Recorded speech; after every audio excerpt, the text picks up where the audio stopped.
Hello friends, how are you? I hope you all are well and doing well. Today I came up with the important video. It may be important for who are not aware regarding these instruments.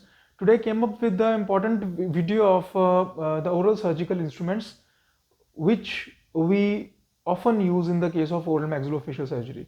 तो कुछ instruments हैं बता रहा हूँ जिनको लेके जो है मोस्टली जो BDS ग्रेजुएट्स होते हैं वो कंफ्यूज हो जाते हैं लिटिल बिट। तो सबसे पहले मैं आपको बताऊंगा पेरियोस्टल एलिवेटर के बारे में। पेरियोस्टल एलिवेटर आप सभी ने देखे हैं। पेरियोस्टल एलिवेटर जो है सभी डेंटिस्ट जो यूज़ करते हैं। पेरियोस्टल एलिवेटर जो होते हैं दो टाइप्स के होते हैं। मोस्टली जो हम यूज़ करते हैं मेजरली दो टाइप्स के होते हैं, अदरवाइज इनके अलावा भी कुछ एक तरह के पेरियोस्टल एलिवेटर होते हैं, बट जो मोस्टली जो हम दो यूज़ करते हैं, एक होता है मोल्ड्स पेरियोस्टल एलिवेटर, ये है मोल्ड्स पेरियोस्टल एलिवेटर, एंड एक है हावर्थ पेरियोस्टल एलिवेटर। ये हावर्थ पेरियोस्टल एलिवेटर है। मोल्ड्स पेरियोस्टल एलिवेटर ये हम ओरल सर्जिकल प्रोसीजर्स में हम यूज़ करते हैं। पेरियोस्टियम को बोन से जब निकाला जाता है, जब म्यूको पेरियोस्टल फ्लैप रेज करे जाते हैं, तो उसमें मोल्ड्स पेरियोस्टल एलिवेटर यूज़ किया जाता है।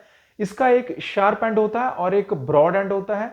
शार्प एंड जो यूजुअली यूज होता है जिंजाइवा, इंटरडेंटल जिंजाइवा को रिमूव करने के लिए यूज होता है, और जो इसका ब्रॉड एंड है वो यूज होता है म्यूको पेरियोस्टल फ्लैप्स को रेज करने के लिए।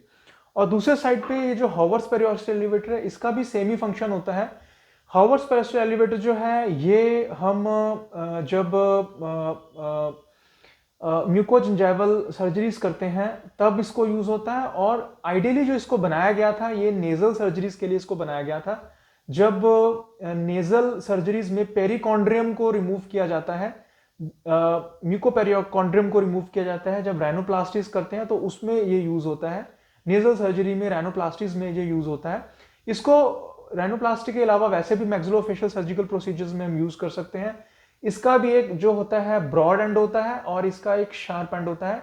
शार्प एंड से जो है हम बोन में से, बोन के ऊपर से पेरियोस्टियम को इजीली जो है स्ट्रिप ऑफ कर सकते हैं, और म्यूको पेरियोस्टल फ्लैप पूरा का पूरा जो जब जब फुल थिकनेस फ्लैप रेज होता है पेरियोस्टियम के साथ में, तो इसका जो शार्प एंड है ये बहुत हेल्पफुल होता है म्यूको पेरियोस्टियम को रिमूव करने के लिए बोन से।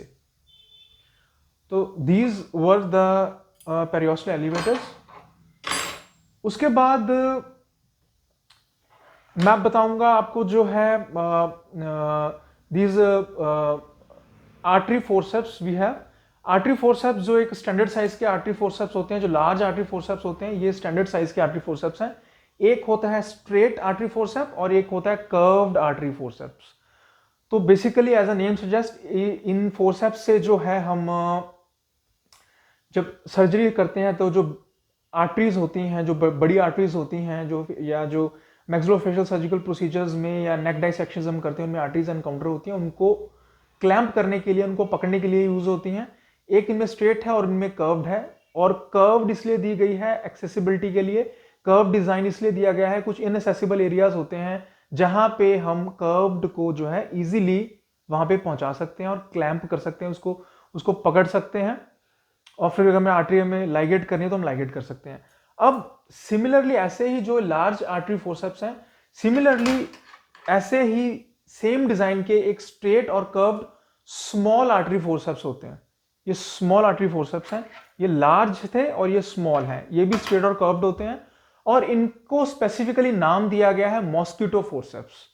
ऐसा याद रख सकते हैं, जैसे मच्छर मॉस्किटो छोटे साइज का होता है, तो ये भी छोटे साइज के हैं, तो छोटे साइज का है इसीलिए नाम इसका मॉस्किटो है। ये एक ऐसे आप इसको एक ट्रिक से आप इसको याद रख सकते हैं, जो कई बार इसको भूल जाते हैं, इनका नाम मॉस्किटो फोर्सेप्स है।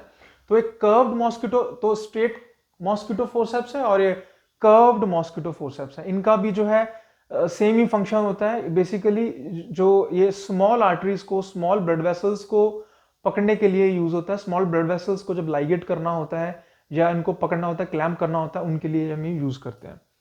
फिर एक चीज मैं इंपॉर्टेंट चीज बताना चाहूंगा, जो टॉवल क्लिप्स, टॉवल क्लिप के बारे में इसलिए बता रहा हूं, ये जो टॉवल क्लिप मैंने पकड़ा हुआ है इसको बोलते हैं पिंचर टाइप टॉवल क्लिप। अब मैं इस टॉवल क्लिप के बारे में इसलिए बता रहा हूं क्योंकि कुछ बुक्स के अंदर इसको बैकहॉर्स टाइप टॉवल क्लिप लिखा हुआ है, जो कि गलत है। कुछ बुक्स इसको बैकहॉर्स लिखती हैं। बैकहॉर्स जो टॉवल क्लिप होता है वो अलग तरह का होता है, वो नीडल होल्डर की तरह होता है, और ये होता है पिंचर टाइप टॉवल क्लिप। इसको पिंचर इसलिए बोलते हैं, पिंचर का मतलब होता है दबाना, किसी चीज को दबाना, और इसका फंक्शन तभी होता है जब हम इसको प्रेस करते हैं, जब हम इसको दबाते हैं। हम इसको दबाते हैं और दबा के जो भी हमने क्लॉथ को पकड़ना होता है उसको ऐसे छोड़ देते हैं और उसको होल्ड कर लेता है। तो this is the pincher type towel clip, this is not the backhaus type towel clip. So thank you very much. बस आज के वीडियो में बस इतना ही। Thank you very much.